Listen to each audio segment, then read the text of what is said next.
So welcome to today's shoulder and upper back mobility video.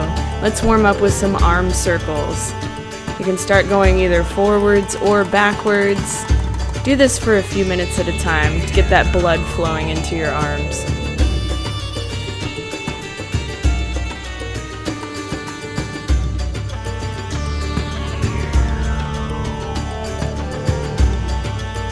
Next warm up is cherry pickers.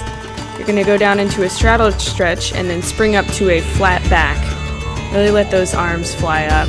You're going to feel a stretch in your upper back. You may hear some crackling too if you're like me.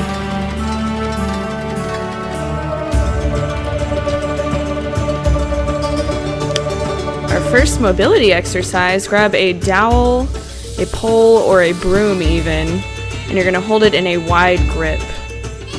Then you are going to shrug these shoulders up, pull the dowel behind you, shrug back up, pull the dowel in front. You want to go nice and slow. Really feel that stretch in those shoulders.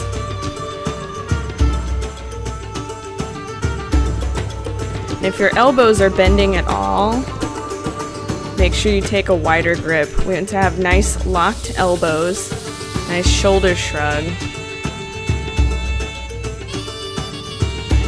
The goal is to go as narrow as possible while keeping the good form. Eventually you will be doing this exercise with a weight, either a 2.5 or 5 pound plate slid onto the dowel. So keep concentrating on shrugging those shoulders up, keep the ribs in, and go nice and slow. Really floss out those muscles. So you want to work up to about 2 sets of 10 on the INLOCATES and also in the next exercise, which are the DISLOCATES. This one you're going to take a wide grip behind you, have your palms facing forward, and same movement. Shrug the shoulders up and move the dowel back and forth. This one is going to be slightly more difficult, so you may need to take a wider grip and really focus on moving both shoulders at the same time and keeping those elbows locked. So notice the shoulder shrug in the opposite position. The next one, you want to grab the dowel behind you with a handstand grip, palms facing forward. And you're going to bring it up as far as you can with the elbows locked and bend forward. So this is going to hit the hamstrings a bit. This exercise is actually a little bit better weighted, but maybe at the beginning you'll have to do it with just the dowel and you can work up to using that weight. This is a really good combination shoulder and pike stretch, especially if you use that weight. And with this one we want to do about 10 reps. And when you bring the bar up, try to keep it as high as possible before bringing it back down to your sides. You can kind of get a little bounce at the bottom to get more of a hamstring and shoulder stretch. So after your 10 reps, you can just hold the dowel at the bottom and try to sink deeper into that stretch.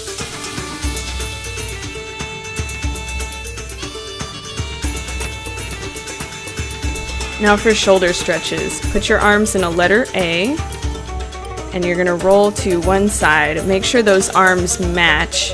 You can even try to grab your other hand if possible, or your cat if they're in the way. And really open up that chest and roll the shoulders back. You want to do this on both sides, obviously. Next is a letter T stretch. Same concept. Arms in a letter T instead. Roll to one side, make your arms match. And you can kind of bounce into it until you can get your arm as far down as possible. You're really going to feel this in your front delts.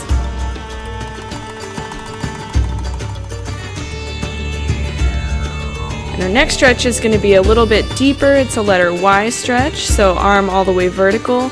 Roll your shoulder until it's touching the floor. If it is not touching the floor, do not roll your body whatsoever. Just try to get that shoulder to touch the ground. Once it's touching, you can roll your body over and try to make your top arm match the bottom arm. or you can press your body away from the ground.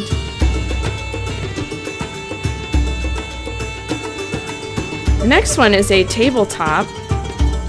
You're going to get in somewhat of a crab walk movement. Push the hips up, roll the shoulders back, and you're just going to hold. Watch those shoulders roll back.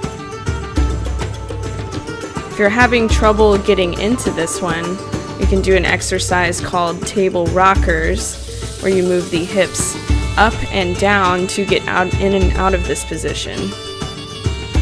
That looks a little like this. So keep rolling those shoulders in and back and pushing the hips up. Once you feel more comfortable and a little more warmed up, you can go ahead and do that tabletop hold. This next stretch is going to hit the upper back and the shoulders. It's called a puppy stretch. So you want to put your hands on the floor, have those hips stacked right above the knee, and you're going to press your armpits towards the ground. You're going to feel this right in your upper back, the thoracic spine as we call it in science. If you need a little extra leverage, you can put your fingertips out. This will deepen the stretch a little bit, and you still want to press those armpits towards the floor. And if you want to take it even deeper, you can elevate the hands. Still keep the hips stacked and shoulders pressing towards the ground.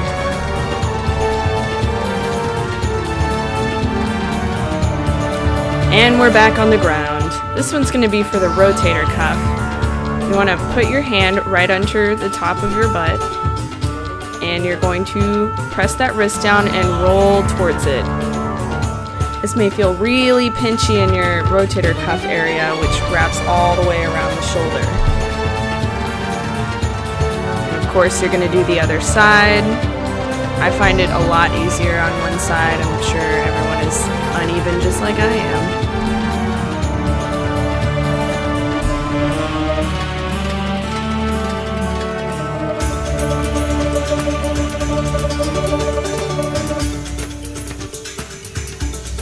Our next stretch is going to be leading into our back series.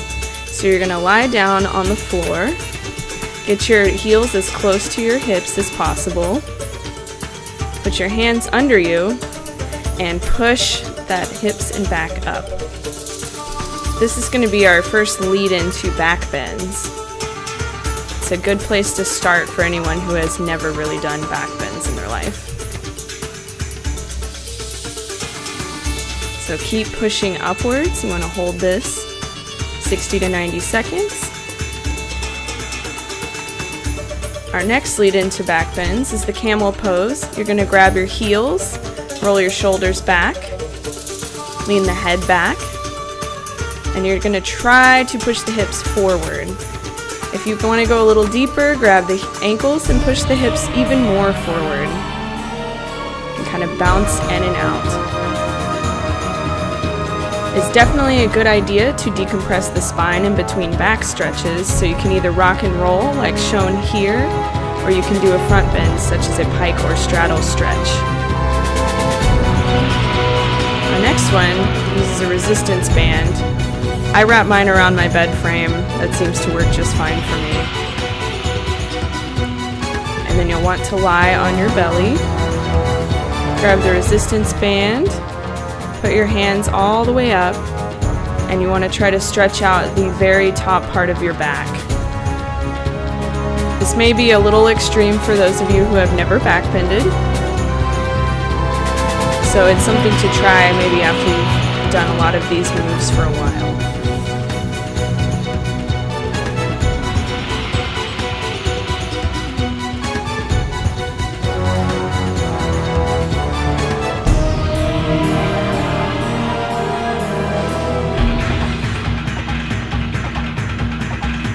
Now we will do what is called a bow pose in yoga. I'm using the bed frame to push my legs up, and then you want to grab your ankles and really pull the chest and shoulders open. If you're not a beginner, you don't need to use a wall or a bed frame to push your legs up. Now it's time for our deepest stretch of the day. This is our thoracic back bend. You want to elevate your feet on something that can definitely hold your weight.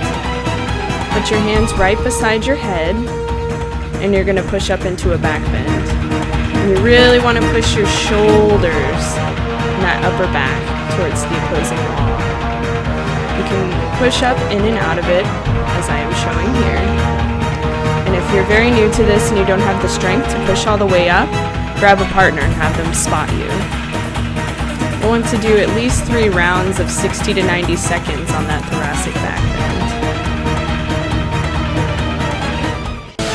Thanks for watching, everyone. I'll be back shortly with more stretch videos for you. Make sure to check out some of my other home workout and home flexibility videos, and good luck in your flexi journeys, my beefcakes.